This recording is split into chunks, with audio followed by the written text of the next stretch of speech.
Selamat siang Bapak Ibu yang dikasihi oleh Tuhan. Pada kesempatan siang ini kita akan belajar firman Tuhan, dan sebelumnya kita akan berdoa. Bapa di surga, di dalam nama Tuhan Yesus kami ingin belajar firman Tuhan pada siang hari ini. Berkati kami Tuhan, dan Roh yang Kudus yang mengartikan firman-Mu di dalam hidup kami, supaya kami boleh melakukannya dalam kehidupan sehari-hari kami. Berkati kami ya Tuhan, di dalam nama Yesus kami berdoa. Amin. Pada kesempatan ini Bapak Ibu kita ambil firman Tuhan yang diambil dari Filipi pasal 2 ayat 5. Bunyinya demikian: hendaklah kamu dalam hidupmu bersama menaruh pikiran dan perasaan yang terdapat juga dalam Kristus Yesus. Bapak Ibu yang dikasihi oleh Tuhan, tema pada saat ini yaitu dipenuhi pikiran dan perasaan Kristus. Kalau kita sebagai orang yang percaya kepada Tuhan, tentu kita harus dipenuhi dengan pikiran dan perasaan Kristus. Kenapa? Karena melalui ayat ini dia mengatakan hendaklah.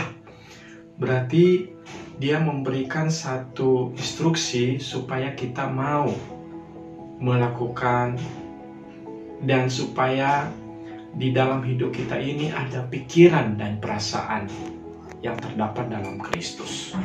Apa itu pikiran dan perasaan yang ada di dalam Kristus itu?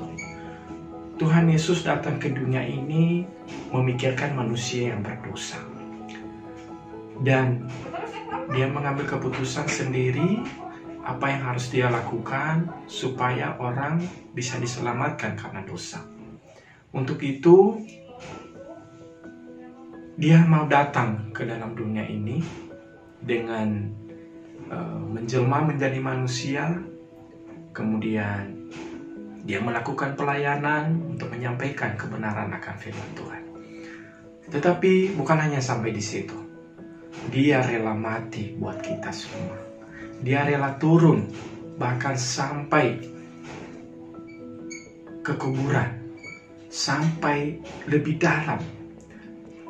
Tetapi ketika sudah sampai yang namanya kuburan, dia naik kembali, dia bangkit. Tetapi setelah bangkit 40 hari kemudian dia akan naik ke surga, dan dia kembali ke tempatnya semula. Kalau kita melihat pikiran Kristus untuk menyelamatkan manusia, dia mau dirinya sendiri terjun ke dalamnya. Untuk itu, bahwa hendaklah pikiran Kristus itu ada dalam hidup kita bersama. Kenapa harus ada pikiran Kristus itu? Supaya kita juga bisa menjadi berkat kepada orang lain. Tentu hidup kita ini adalah hidup yang dipengaruhi oleh kebiasaan yang sebelumnya. Ketika orang tua kita, ketika lingkungan kita dibentuk dalam berbagai macam cara. Tetapi manusia adalah biasanya kesombongan itu yang lebih besar, tinggi hati yang lebih besar. Tetapi di dalam pikiran Kristus itu mau merendahkan diri sedalam-dalamnya, sehingga supaya manusia diselamatkan.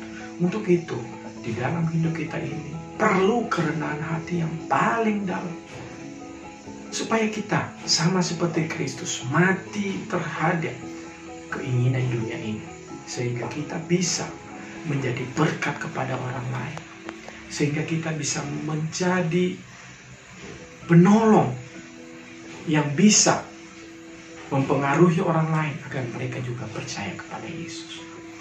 Allah yang kita sembah adalah Allah yang mengasihi kita, dan kita juga mengasihi orang lain supaya mereka diselamatkan oleh Tuhan, supaya mereka mendapatkan keyakinan bahwa mereka akan masuk ke surga ketika hidup ini dipanggil oleh Tuhan. Semoga Tuhan memberkati kita semua, dan semoga kuat kita menghadapi berbagai macam masalah dalam hidup ini, dan kita bisa kuat untuk menjadi duta Kristus untuk menyampaikan kebenaran firman Tuhan. Tuhan memberkati kita semua. Amin.